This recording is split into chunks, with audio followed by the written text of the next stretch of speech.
Hi, and welcome to the Improvisors podcast. I'm Kevin James, and this is my co-host, Neil Thomas. Thanks, Kevin. In this podcast, we talk to improvisers about their practice and teaching of improvisation. Today, it gives us great pleasure to be in conversation with Nick PAPAS. Nick fleshes out his philosophy of teaching, his background in Born in a Taxi. He talks about the differences between ensemble and solo work, discusses School of Fish and lucid dreaming. Without further ado, Mr. Nick PAPAS. Brrr, ding. Right, let's go.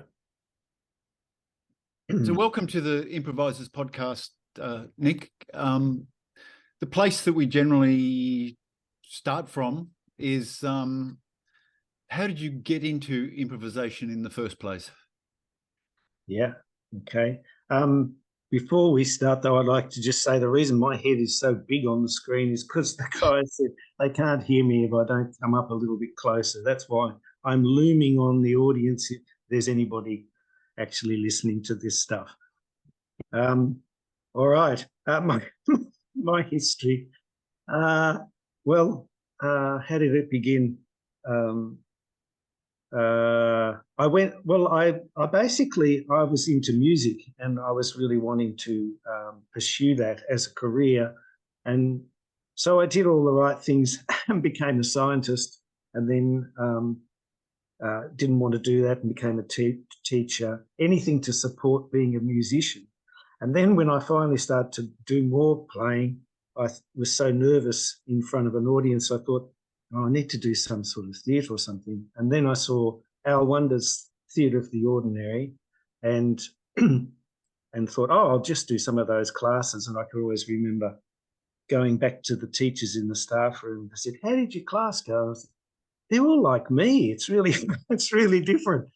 That was the first taste of being with other performing type of people. I've separated those people from my life up until then.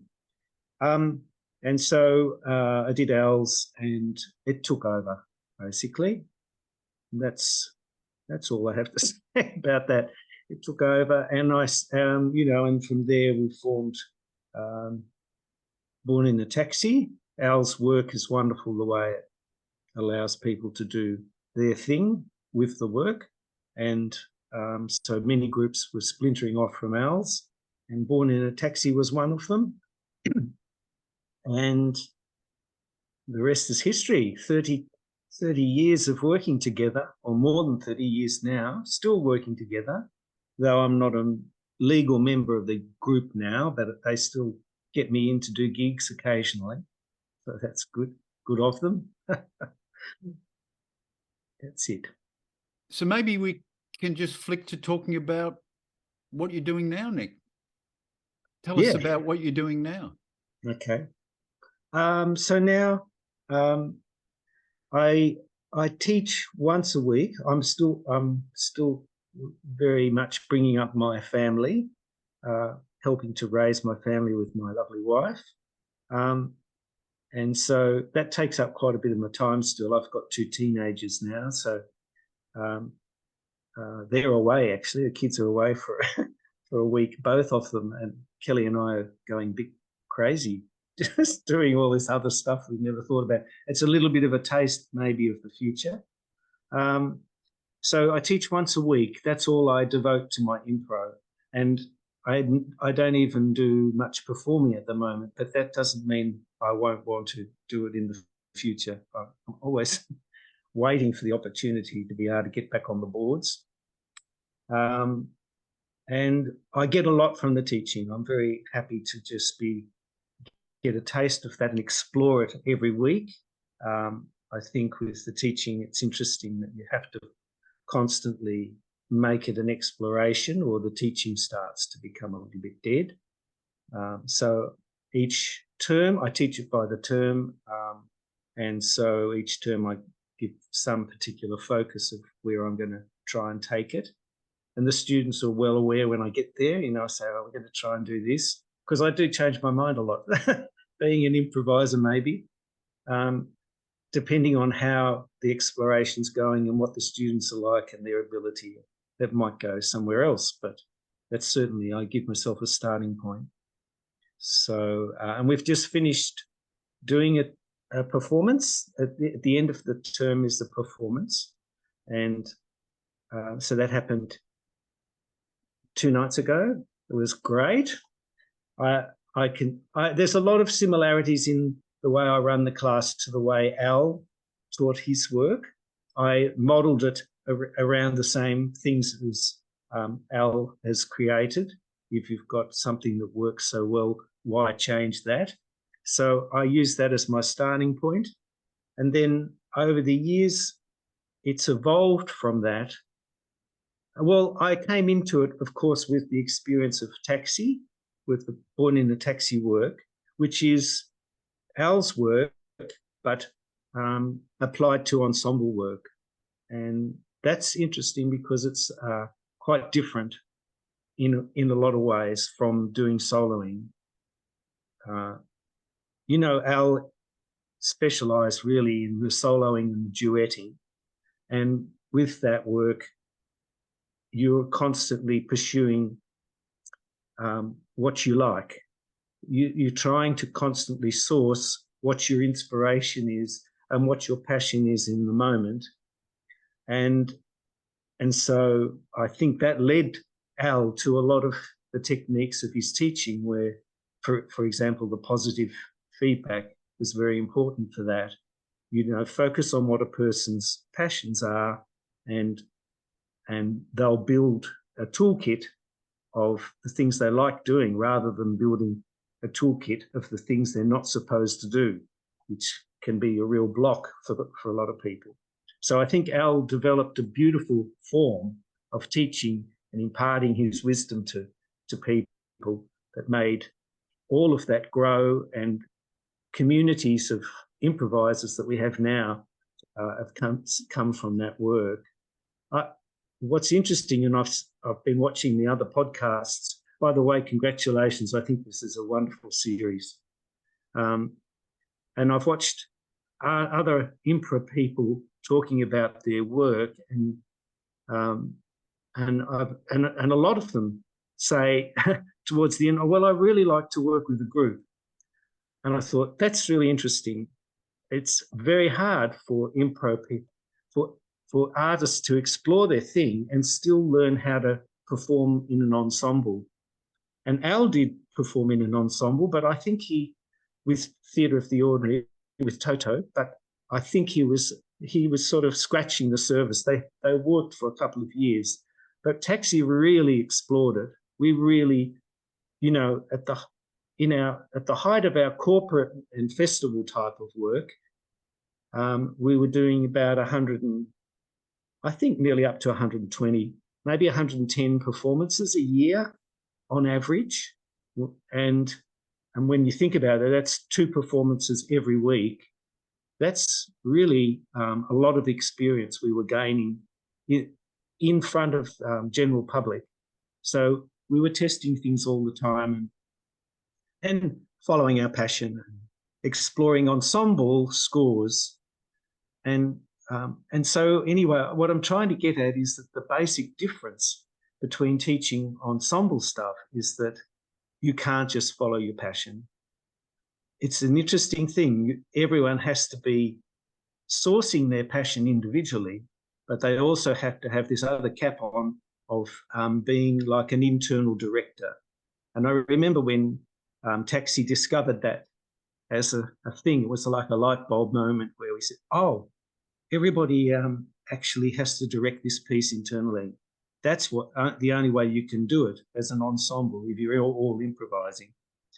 And then to be able to direct, you need a whole lot of these undercurrent scores to be able to say, oh, we're doing that now, and everyone without people verbalizing that, everyone recognizing, oh, we're doing this now, or I'm going to be doing that while you do that, or I'm going to be foreground while you're background, I'm going to overlap.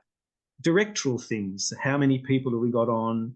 Is it a combination if there's 5 people of 3-2 or 4-1, or I'm going to do a solo now? The work is, it's interesting because when the work is not in an ensemble piece, it can not work. I know it can in a solo, but in a solo you go, well, it's not working. I've got to work on that. I'm stuck.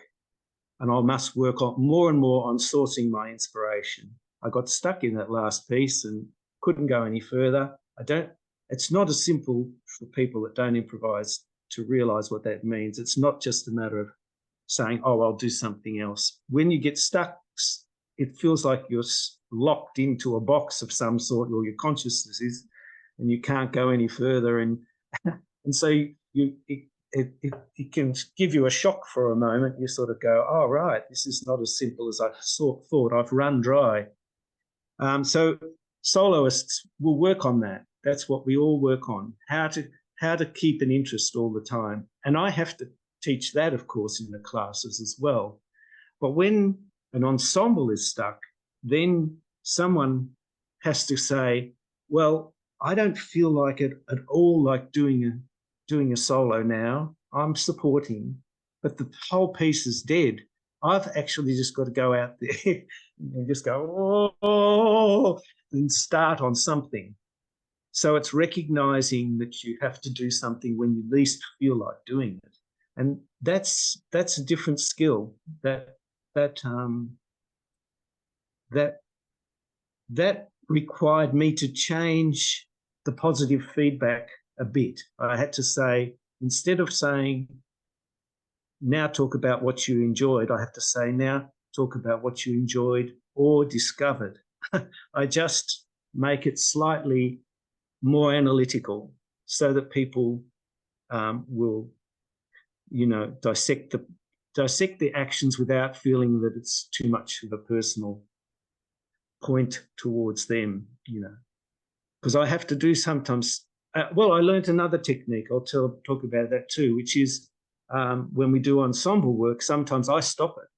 We're in the middle and I just pause the music and everyone has to freeze and I say, okay, what are you thinking? What are you thinking?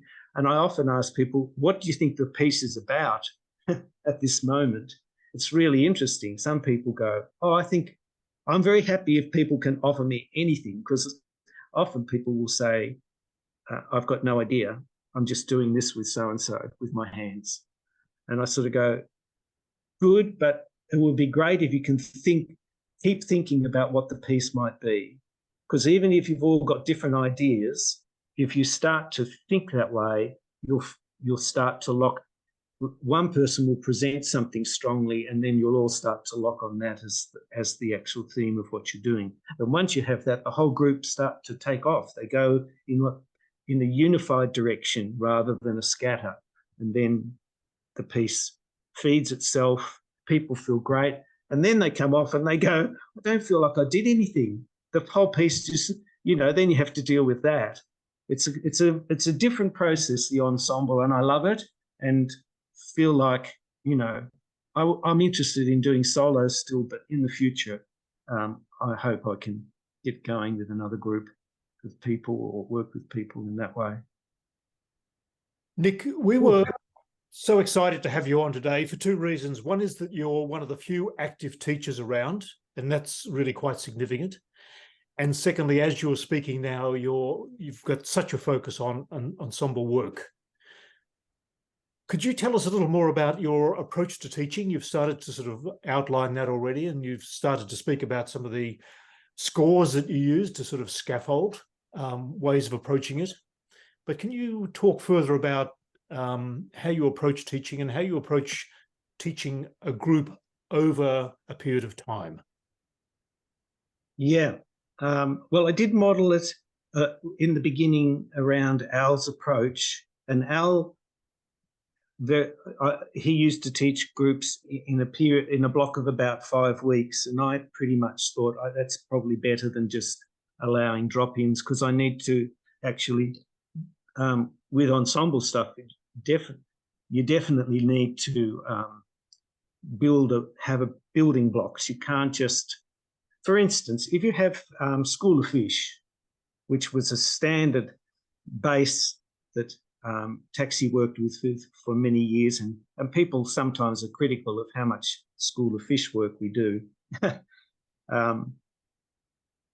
They don't, anyway, even with that, if you have one person that hasn't learned that and the other 5 people have even done one session of it, then that person will stick out like a sore thumb and hold the group back. So that you have this problem of you need people to kind of all learn it together. And that's the same with quite a few of the scores. They need to be able to get them under their belt and get used to them. Sometimes they only take one session to learn, but if you haven't learnt it, and if you haven't learned it the way I teach it, then I have to teach it again to you so that everyone's on the same page with their work. So that's an important element to it. And I suppose I grow it from, so the blocks, I made my blocks much longer. That's not anything to do with impro, it just suits my lifestyle. But they go for about 8 to 9 weeks. I do it in conjunction with the school term.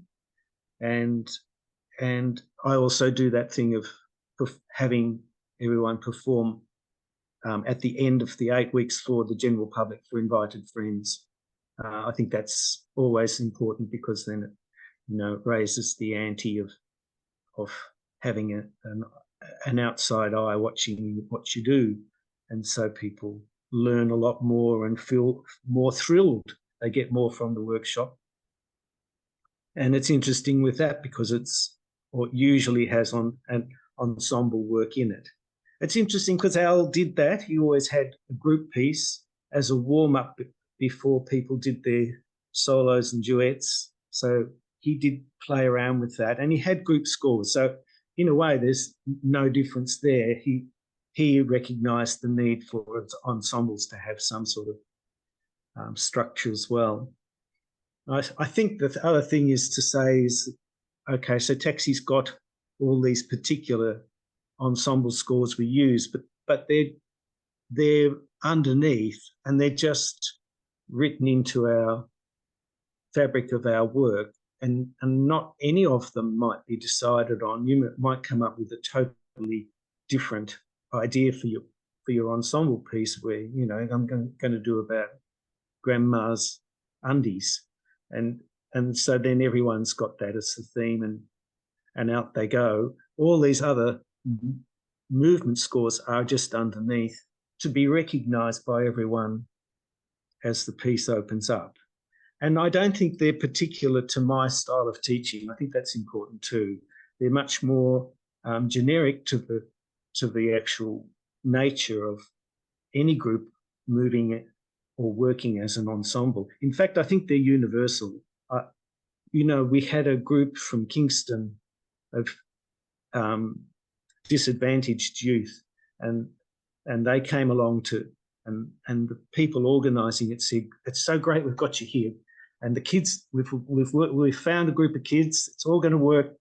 And so I think it's very important that we lay down rules for the kids to know how they've got to behave, because it could just get out of hand. It could be terrible, We've got all these rules. They had about 10 rules. You're going to sit down and form a circle and all be nice to one another and then give out these rules. And we said, can we just wait with the rules? We'll just start on the workshop and just get them involved, and we'll deal with the rules later. And the workshop ran so beautifully, and we never got to the rules. The rules are inherent. The rules are inherent with the nature of ensemble work, which was what, of course, the organiser had no idea about. But the whole thing of, like in School of Fish, the way an individual has to constantly keep acting as an individual and initiating to the group, but then at any moment turning back to following.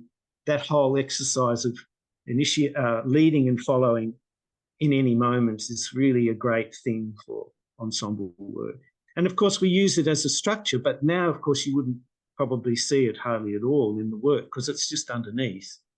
It's just, it doesn't have to be an actual visual score. I was wondering if you could talk. I'm sort of intrigued to hear what you might say about working in a group and the challenges of using text or vocal, you know, as opposed to maybe a group movement piece. I kind of feel that once words start coming into play, it becomes more difficult. But I wonder if you could talk a little bit about that, Nick. Yeah. Well, I love text. I love the use of words, and I love what they do to an improvisational piece.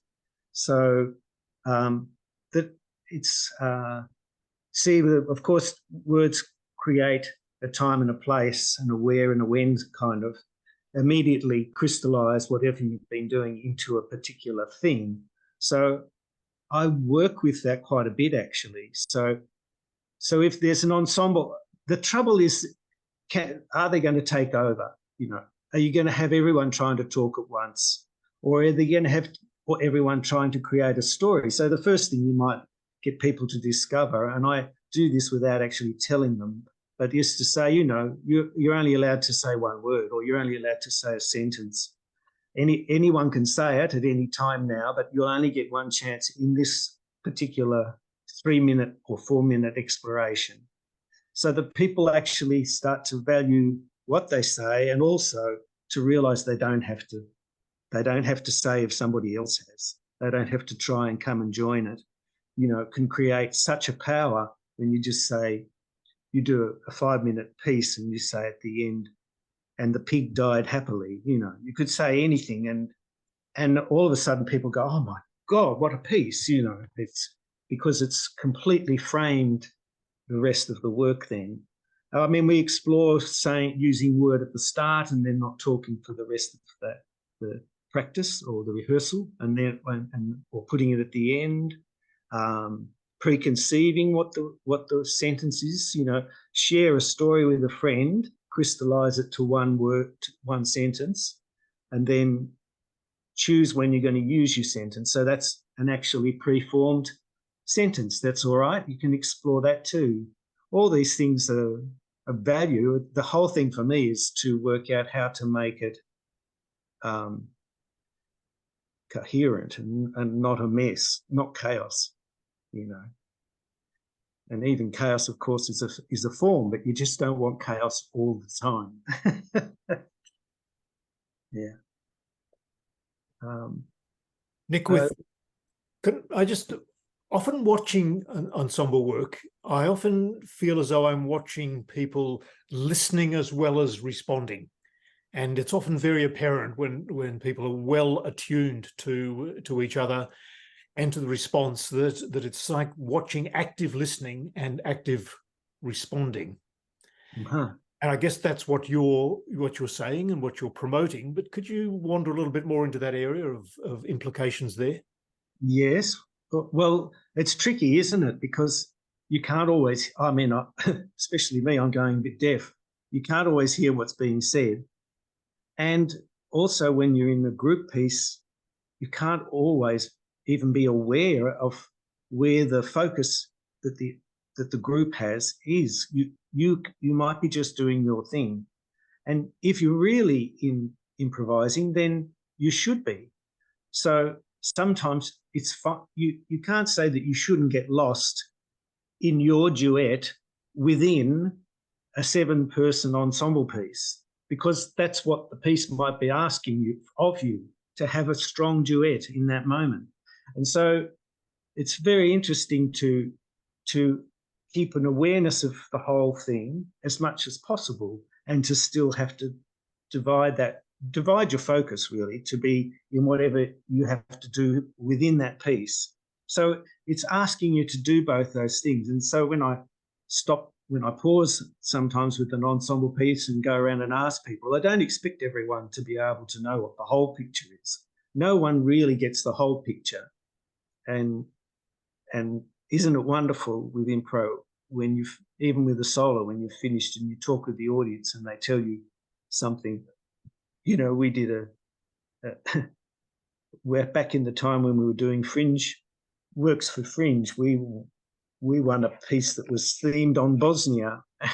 That's what the judges got. We won the award for it, and we had no idea we were doing Bosnia. So it's kind of funny the way the audience get a bigger picture maybe than the people inside. I love all of that, and I love the way watching actors, even Hollywood movie stars. You can look up the moments when they actually improvised within their filming and how they left the impro in. It's very fascinating how they really are in that moment, and so they just whack the top of the car that was about to collide with them, and then continue on with what they're doing, because they're just doing the whole. Every moment is precious, and they're doing it. Where have I gone with that, Kevin? I don't know. But anyway, what did you ask me? You asked me. Look, I think you've gone well with that. I was talking about listening and responding, and I was also listening, not being just listening for sound or text, but a more global listening, like being present. I think you've responded to that, but is there your fingers up to say more? Yeah. There's just one other thing. You can't just listen. You can't just go around saying, well, I'm keeping my eye on the piece. I won't. I can't afford to just dive in. That just doesn't work. You end up with people. And Taxi, occasionally we've had corporate things where we've had to come into an already established crowd, and the place is buzzing, and then we're going to come in the door completely cold, and all of a sudden razzmatazz. And well, I won't name anyone, but there's people in the group that will say, well, let's just go around the walls until we feel out the place. And if the audience don't see you, that's probably fine. But if the audience are watching you, one of the things I can't stand with ensemble is going around the walls. I just feel you've just all got to jump in, and we'll try and find it when we can. I also remember Dave Wells, God bless him. You need to interview him, by the way. You'll get a wealth of material from him.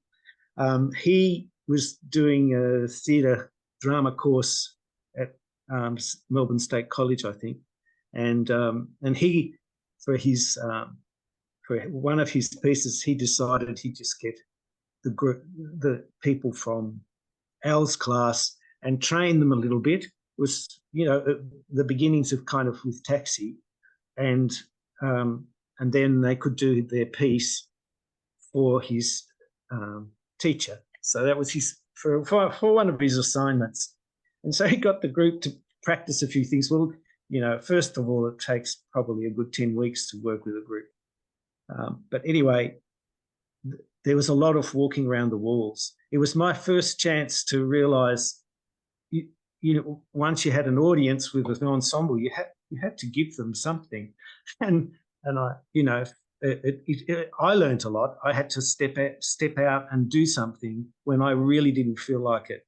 Before that, we were all trying to work out how to do it and feel good at the same time. But you had to feel really awkward and do something. Yeah. I was thinking about a comparison of ensemble work with theatre sports. Yeah. And most people, I think probably most people who hear the phrase improvisation think of theatre sports as perhaps the most out there. And they usually work with almost exclusively, actually, with ensembles. And maybe just the general topic could be a comparison between how you see your ensemble work versus that. But maybe one thing to tease out is, well, this notion of saying yes, and the other one of exploring hierarchies, the dominant and submissive roles within. I know they're both tools used in theatre sports. Is that? Could you talk about that, Nick? Yeah, okay, that's very interesting. I don't have a big experience personally with doing theatre sports. So in some ways, it's hard for me to compare it from the inside. I only know what I've seen. And I know that it looks to me like they work strongly with text and characters, and it's all wonderful stuff. But for me, what it doesn't have, that the ensemble work based around Al's approach to movement theatre is that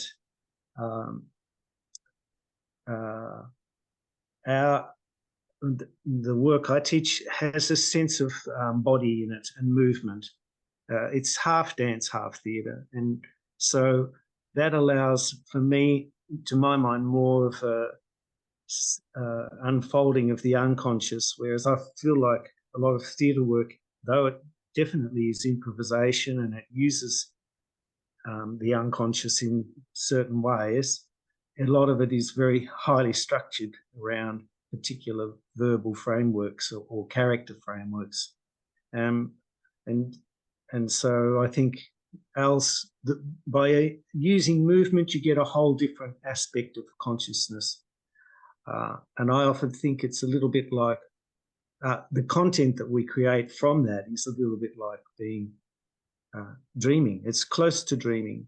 So for an audience, it requires some education too. I think the audience have to go, okay, I'm not quite understanding this, but I won't concern myself yet. It's obviously just unfolding, and there's a snippet of something there, and now it's piecing itself together. And eventually some kind of meaning or feeling will arise that the whole piece is conveyed to them. Yeah. But I love that about the taxi ensemble work, because it is more like lucid dreaming for me. Yeah. And I think dreams are a very important part of our lives, of course. So, I think we tend to gloss over them or think that they're a little bit superficial because they don't have a lot of meaning very often, or they're obvious meanings. But I think there's a lot that could be more discovered and lead us into understanding more about our consciousness just through awareness of what we've dreamed and working on that a bit. Nick, when you mentioned now about the unconscious and emergent material, many people that we've interviewed have spoken about something about their concepts around emergent content. You've been speaking around that somewhat as well. I'd love to hear further comments on that, about the way material emerges performatively, what you've come to know that over time, both as a solo performer, as somebody who obviously works with ensembles, and then when you draw parallels with the dream world, with our dream world, and this place where things form and emerges on the go, and we give it form as performers. I'd love to hear you speak a little further about that. Well, yeah, it's I don't know how much I can definitively talk about it. I mean, it's a place that's quite close to my heart because, part of my life is I very much see life as a very spiritual thing, and I believe there's a part of us that is influencing what we do all the time that we're not very aware of. And some people have called that some people call that God. Some people have called that your higher genius. Your genius. Have you touched your genius today? And I like all of those sort of terms because I think I can embrace all of them just because I want to keep my awareness open to more than just my physical self and more than my conscious self. I think the interesting thing is in trying to open yourself to that, people often think, especially more in some Asian cultures, there's this or Buddhism, there's a tendency to want to get rid of the I and get rid of your conscious thinking, maybe, to see what's left. And I've never, well, more and more as I do my work, I don't do that. I go, no, the consciousness mind needs something. It's there. You don't get rid of it. It's an important part of us. And you must give it a job. You must let it try and work out what it's trying to do with the piece, but don't just give it a job and then let it do its thing and see what else is there. If you even just try and have your awareness open to what else is there, that's fascinating. So I think that's why things like Al's very simple score of primary mover, if you keep your focus strongly on one part of your body and how it affects your whole body, then at the start you might go, well, gee, it's wonderful what it does for my movement. It's changed my movement because I'm focused on that part, and when I focus on a different part, I move differently. But if you keep going, then there's a lot more than that. It's not just your movement. It's doing whole things to you. Like all of a sudden you've found yourself walking to the back of the room. Maybe at some moment you want to sing. Why? Why do you want to do all those particular things? Where do they come from? And that fascinates me. That's always fascinated me with impro. That's my love of it. I feel like improvisation is life intensified. When you finish it, you remember. I remember some of my impros much more than other parts of my life. Other parts of my life need to have intensity for me to remember them. I need to have a close call with a car accident, and then I'll remember that. I can remember that with my father when he had an accident and time went slower, and I thought, oh, that's fascinating. Time goes slow when you're really, really, really focused. Or if you look up at a clock and the second hand ticks the wrong way for a minute before it goes the right way. What is that about? Why does that happen? And impro has that intensity for me. So I can sometimes think back and go, yeah, I did an impro then about that. Or footballers, I might say, oh, they can remember every match. And because it's intensified.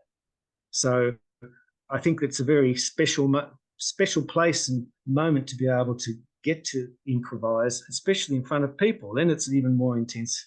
And so something of this other world is having a chance to express itself in that moment.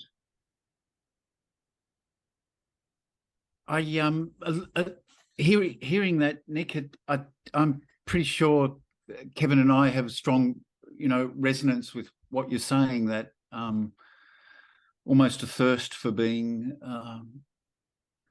in another world might be a way of putting it, or more connected world, and that improvisation is a pathway for a way of being. Great. Thanks for sharing that with us. We could talk forever, and it just feels like we're just starting to scratch on deeper goodness.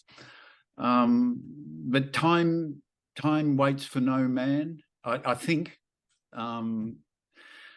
So thanks from myself and from Kevin and from all the future viewers. Thanks for sharing your insights and the wonderful explication of your teachings, Nick. I've enjoyed dropping in on a class or two and seeing it, and I love what you're doing, and I know that the people attending love it. So all the best for the future with that.